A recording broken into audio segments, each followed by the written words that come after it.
You're looking at the garbage explosion. Americans throw away 4 billion tons of garbage every year. If that figure is hard to grasp, think of it as 5.5 pounds per day for every man, woman, and child in the country. In the next few minutes, we're going to talk to some thoughtful, practical experts in the solid wastes industry and take a serious look at how they're handling the garbage explosion. Here we are in Kansas City, Missouri, on Refuse Collection Day, where the homemakers and their assistants take the garbage out to the curb in bags. Kansas City has been in a bag system since March 1971, and today 142,000 homes are collected on a once-a-week basis. These bags represent a step forward, according to Al Beck, operations engineer for the Kansas City Public Works Department. Effective utilization of the bag system in any city depends upon a cooperative effort of the homeowner, the collector, and the city administration. However, Mr. Beck cautions that it's essential to use the bags properly, especially since the collection schedules may be cut because of the current fuel shortage. So make sure the bags are filled to capacity and make sure they're tied securely to keep animals from spreading the contents around. The bag system has been highly satisfactory for residents and collectors alike. There's less weight to handle, it takes 20% less time to collect, and the neighborhood streets stay cleaner and neater after pickup.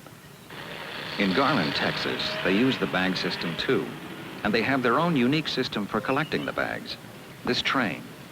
With the train system, one man can easily collect from both sides of the street, since the plastic bags have made the work easier, according to Superintendent of Sanitation Ken Smith. As each car is fully loaded, it is separated from the train, picked up and unloaded by the mother truck. This large sanitation vehicle, equipped with forklift, simply lifts up the little cars and dumps the contents into an open back.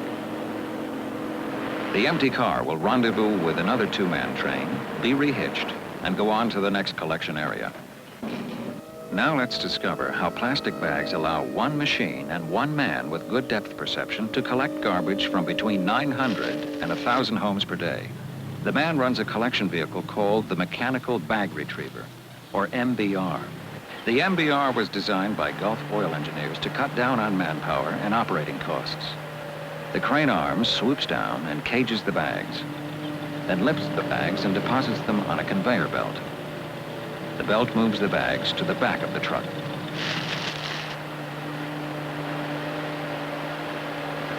We've seen some modern methods of collecting garbage. How do we dispose of it once collected? The answer is 90% of all municipal wastes are returned to the land in fill sites. Of all these fill sites, only 6% are operated as sanitary landfills. A strong advocate of this method is Mr. Beck of Kansas City, Missouri, who describes some of the criteria for a good landfill. When seeking a location for a landfill, one of the main criteria is good access, so the trucks can come in off of a major highway without upsetting the environment of a residential neighborhood. Operating the fill is also important. The material that the people will throw away as waste should be quickly deposited into the fill and covered with earth. Landfills like these receive about 800 tons of refuse per day, which is compacted to reduce volume and covered with 6 to 12 inches of earth. When a sanitary landfill is completed, normally it is put to some useful purpose. This one will become an industrial park for Kansas City. Sanitary landfills are a workable way of disposing of refuse. The city of Madison, Wisconsin has found a way of appreciably reducing the amount of land needed for a fill. Listen to Ed Buzinski, Director of Public Works for Madison. We operate a normal sanitary landfill where 2/3 of the refuse generated is disposed of, and in addition, we operate a landfill with shredded refuse. We have an excellent opportunity to compare the two methods, and by our own experience, we are convinced that shredding of refuse prior to disposal on sanitary landfill is a preferable method over the usual sanitary landfill method. Once collected, refuse is trucked into a mill and shredded. Milled refuse has several advantages. It looks like confetti. It doesn't need to be covered every day. Odors are minimal, and so are rodents and flies. Shredding not only saves space, but is environmentally considerate and makes for a truly sanitary landfill. As we have seen, sanitary landfill procedures can return good, useful land to ourselves and our fellow citizens. It can be used for industry or for recreation, like baseball. Beyond that, the reclamation of wastes themselves must play a major part in any disposal system in America's future. We cannot continue to bury the byproducts of our affluence in the land much longer. If America is in a garbage explosion, it's partly because we're in a blizzard of paper. 30 million tons of paper, about half of all municipal refuse, is thrown away every year. And paper is one of the easiest, most profitable materials currently being recovered. More and more American cities are investigating the profitable reclamation of waste paper. For example, Fort Worth, Texas is expecting a return of $250,000 per year from its scrap paper recycling plant. Madison, Wisconsin also recycles paper using an efficient system of collecting, separating, compacting, and baling the paper. The bales are sold and converted back into usable pulp. Waste paper, no longer something to throw away, but an excellent place to begin recovering our waste materials. We continue to amass 234 million new tires per year. The tire is virtually indestructible. It can't be burned or shredded, can't be buried, and of course, it can't be sunk in the ocean. Dr. Norman Braton, an engineer at the University of Wisconsin, hit upon an idea. Listen. We knew that by putting a tire in a hammer mill or in a mill of any kind, because of its resiliency, it won't come apart very easily. And so by freezing it, it becomes as brittle as glass, and then subjected to the hammer mill, it shatters like glass. It's as simple as that. Rubber reclaimed in this manner can be used in many ways. Furthermore, the steel from the high-strength wire and the nylon from the nylon cording in the tires can also be reclaimed through the cryogenic recycling process. If you live in a densely populated part of the country where any kind of landfill space is scarce, you've probably seen incinerators at work.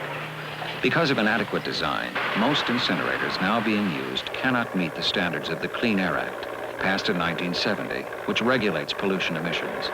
And even the more efficient plants, like the Gansevoort incinerator in New York City, only destroy refuse. They return nothing to the mainstream of industry or society. Only ashes remain to be carted away to a landfill site. While incineration, as we have just seen, doesn't return anything useful to society, it is still the most practical method for urban areas. What if we could significantly reduce the volume of wastes and recover useful byproducts all in the same incineration process? Listen to Dr. John Anderson of Union Carbide's Research Center describe their new Purox system. Basis of the system is a shaft furnace to which we're feeding in oxygen at the bottom of the furnace, and we're feeding in refuse at the top. At the bottom of the furnace, we are taking out a stream of molten metal and glass. And at the top of the furnace, we have a stream of fuel gas and fuel oil. This gas stream then proceeds to an electrostatic precipitator whereby we remove all the oil from the gas. And this oil can be used as a byproduct in its own right. By the time we have got to gas out of the condenser, we then have a gases of premium fuel value. However, in the long term, we feel that there are going to be other potential advantages, especially for the slag that is coming out the bottom. For instance, we could consider getting out the metal values and taking out things such as molten iron or molten copper and other things that might be present in the refuse. We could also consider taking the molten glass and form any number of products such as glass wool or fiberglass, insulation material. The responsibility of the solid waste management system must rest with the local government. But the local government, as representative of the people, rely on the people within that government. The homeowner has a responsibility. The refuse collector themselves have a responsibility. The system managers have a responsibility, and the municipal government has a responsibility. We have seen how Mr. Beck and his colleagues around the country are dealing with our ever-growing refuse problem. But we must all, as individuals, take responsibility. We must halt the indiscriminate consumption of our limited natural resources. We must seek an orderly, systematic, environmentally sound means of managing solid wastes. We must encourage recycling. Above all, we must reject the idea of a disposable society and the theory of built-in obsolescence. It's up to us to save this country. The only solution, everybody got to stop the pollution. Save the country, hand in hand.